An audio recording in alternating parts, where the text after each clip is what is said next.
శ్రీనివాసరావు గారికి, ముఖ్యంగా ఈ వేదికను అలంకరించిన అతిరథ మహారథులు.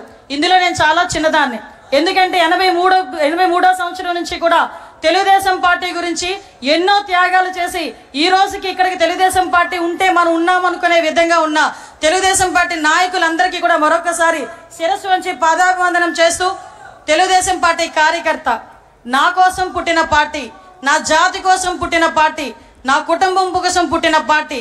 ఈ పార్టీ జెండా ఎన్ని ఒడిదుడుకులున్నా కూడా కిందన పడకూడదు అని, పడే సందర్భం వచ్చినా కూడా కిందన పడనివ్వకుండా 2 చేతులతో ఒడిసి పట్టుకొని ధైర్యంగా గుండె నిబ్బరం చేసుకొని గుండెని చీల్చుకుంటూ బయటకు వచ్చిన జెండాను పట్టుకున్న ప్రతి కార్యకర్తకి కూడా పేరు పేరున శిరస్సు వంచి పాదాభివందనం చేస్తున్నా.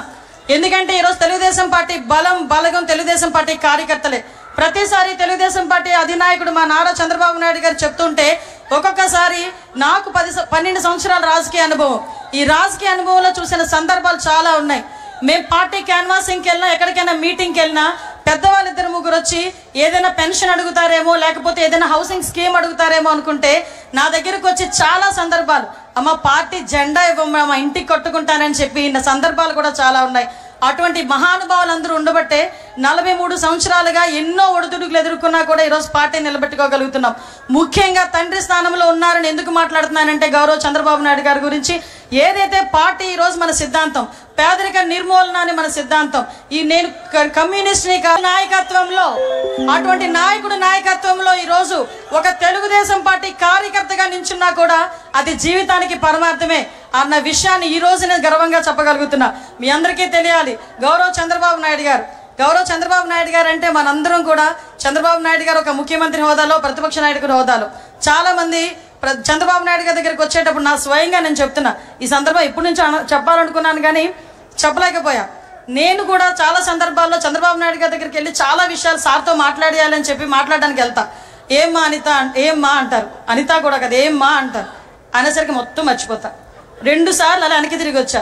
3వసారి చిన్న పేపర్ మీద రాసుకెళ్ళి ఏంటో రాసుకొని వచ్చావు అన్నారు.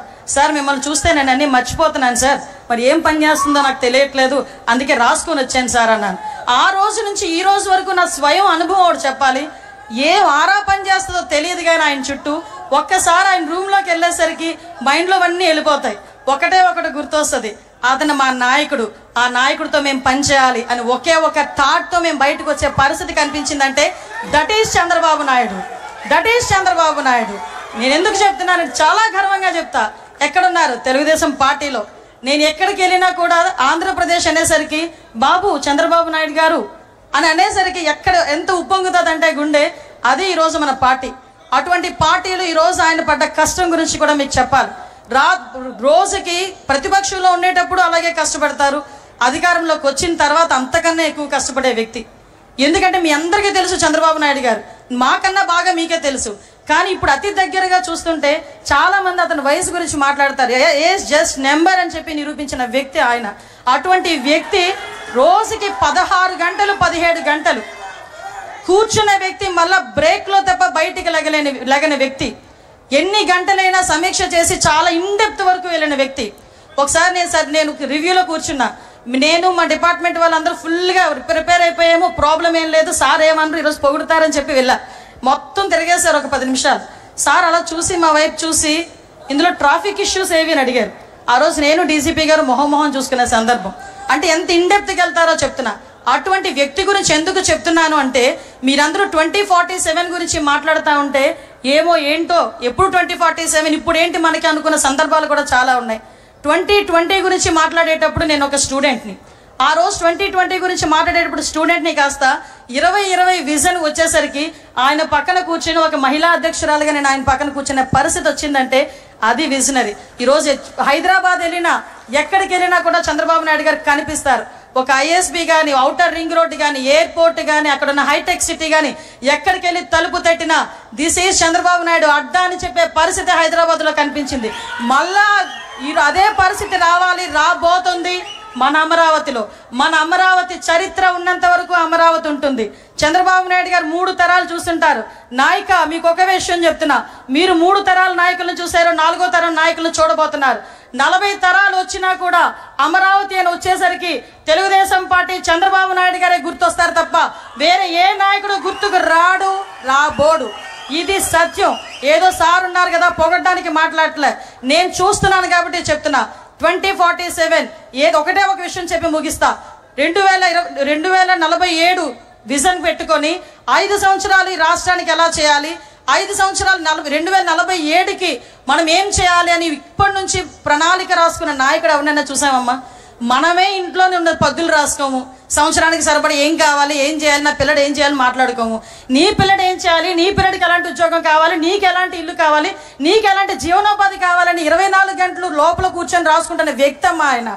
అటువంటి వ్యక్తిని మనందరం కూడా ఎంత దీవించాలో ఒక్కసారి ఆలోచన చేసుకోండి. ఈ పేదరిక నిర్మూలనే ప్రధాన ధ్యేయంగా పుట్టిన తెలుగుదేశం పార్టీకి నిజంగా మణిహారం మన చంద్రబాబు నాయుడు గారు. ఎందుకు చెప్తున్నానంటే మన సీఎం గారి గురించి, ఈ రేపు 2047 ఉగాది రోజున 2047 విజన్ ప్రకారం పేదరిక నిర్మూలనే ధ్యేయంగా, తలసరి ఆదాయం పెరగటమే ధ్యేయంగా 20 లక్షల కుటుంబాలకి చేయూతగానిచ్చే విధంగా రేపు 2047 P4 విధానాన్ని ప్రవేశపెట్టడం. ఇదే ముందు రోజు మనం నిజంగా అదృష్టం అదే కలిసి వచ్చింది. ఈరోజు ఆవిర్భావ దినోత్సవం జరుపుకోవడం. ఈ 2 కోయిన్సిడెంట్స్ గా జరిగినాయి. అది ఆయనకి మన పూర్తి సహాయ సహకారాలు మన సీఎం గారికి అందించాలి, మన జాతీయ అధ్యక్షుల వారికి అందించాలి. అదేవిధంగా మనం ప్రతిసారి కూడా ఎలాగైతే ఎన్నిదన్నుగా ఉన్నారో, ఆయన కష్టంలో ఉన్నప్పుడు, నష్టంలో ఉన్నప్పుడు, అవమానం భరించినప్పుడు, ఆయన జైలుకి వెళ్ళినప్పుడు కూడా ఎంతో మంది ఈరోజు ప్రపంచవ్యాప్తంగా బయటకు వచ్చి ఆయన గురించి మాట్లాడి ఆయన గురించి ధర్నాలు చేశారంటే, అటువంటి నాయకత్వంలో మనం ఉన్నందుకు ఒక్కసారి పసుపు జెండా పట్టుకొని గట్టిగా తిప్పాలి. జై తెలుగుదేశం. ఈ అవకాశం